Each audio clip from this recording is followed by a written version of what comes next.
नमस्कार दोस्तों, मैं ज्योतिष आचार्य वासुदेव मिश्रा आपका अपने चैनल एस्ट्रो मास्टर वासु में हार्दिक अभिनंदन करता हूं।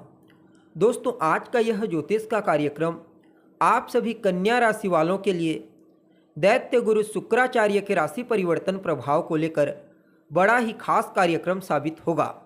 जी हाँ, बीते 28 दिसंबर 2024 की रात 9:28 पर दैत्य गुरु शुक्र अपनी वर्तमान मित्र राशि मकर राशि को छोड़कर पुनः एक बार अपने मित्र शनि की मूल त्रिकोण राशि कुंभ राशि में प्रवेश कर चुके ने, जहां की वो 28 जनवरी 2025 की शाम तक रहेंगे और इसके पश्चात अपनी उच्च राशि मीन राशि में प्रवेश कर जाएंगे।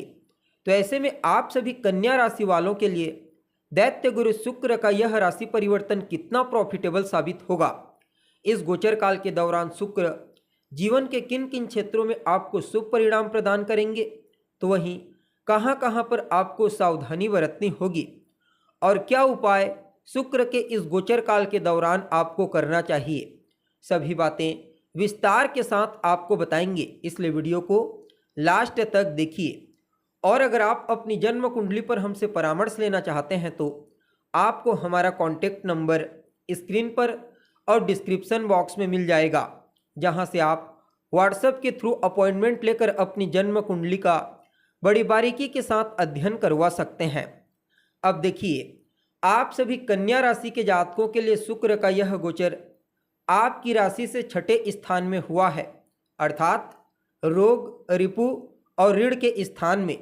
वैसे तो छठे स्थान को अच्छा नहीं माना जाता, लेकिन इसके बावजूद छठे स्थान से गोचर करते हुए शुक्र कई मामलों में आपको श्रेष्ठ परिणाम प्रदान करने का प्रयास करेंगे, क्योंकि इस गोचर काल के दौरान दैत्य गुरु शुक्र को पहले तो शनि के साथ युति में होने के चलते बल की प्राप्ति हो रही है, ऊपर से देवगुरु बृहस्पति के साथ चौथे 10वें केंद्र के कॉम्बिनेशन में है।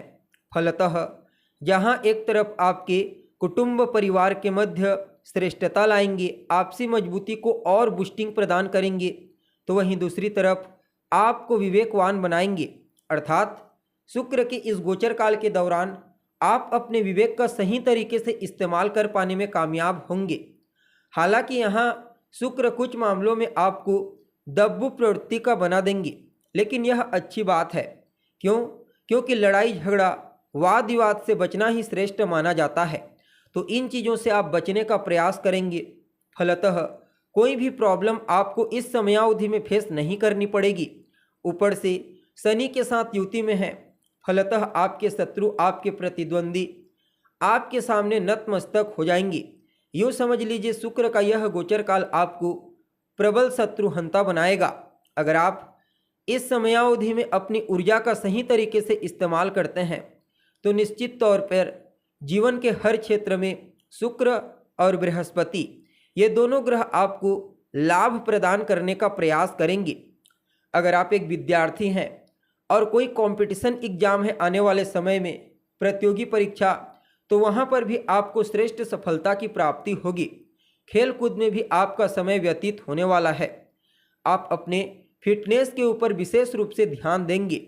इवन आपके अंदर ऐसा कोई गुण है, ऐसी कोई प्रतिभा जो अभी तक छिपी हुई है, वह प्रतिभा आपको इस समयावधि में पॉपुलैरिटी प्रदान करेगी, अर्थात इस गोचर काल के दौरान आप अपनी छिपी हुई प्रतिभा का विशेष रूप से इस्तेमाल करेंगे, उसे जागृत करने का प्रयास करेंगे और यह प्रयास ही आपको उस प्रतिभा के चलते विशेष प्रसिद्धि प्रदायक साबित होगी।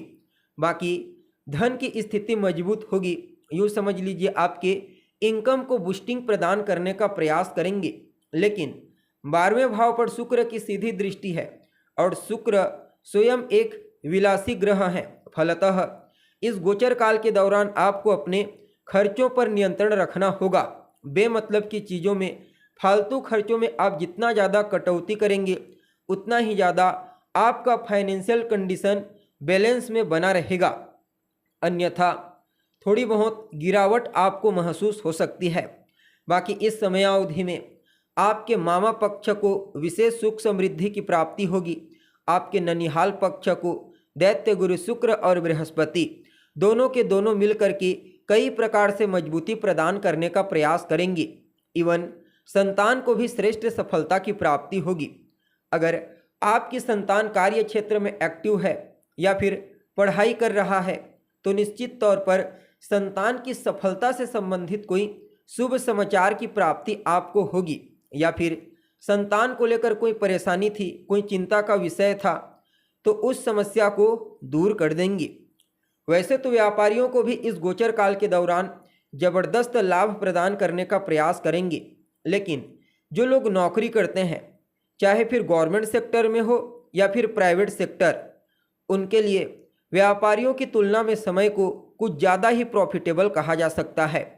जी हाँ, व्यापारियों की तुलना में नौकरी करने वाले जातकों को इस गोचर काल के दौरान ज़्यादा मात्रा में अर्थ की प्राप्ति होने वाली है, जिससे उनकी फाइनेंशियल कंडीशन भी पहले के मुकाबले और ज़्यादा मजबूत हो जाएगी। वैसे तो शुक्र का यह गोचर काल आने वाले 28 जनवरी तक ही रहेगा, लेकिन इतने ही कम समय में आपको बड़ा लाभ प्रदान करने का प्रयास करेंगे। जैसा कि आपने थंबनेल में देखा, बिल्कुल ऐसा ही परिणाम काफ़ी हद तक आपको इस गोचर काल के दौरान देखने को मिलेगा।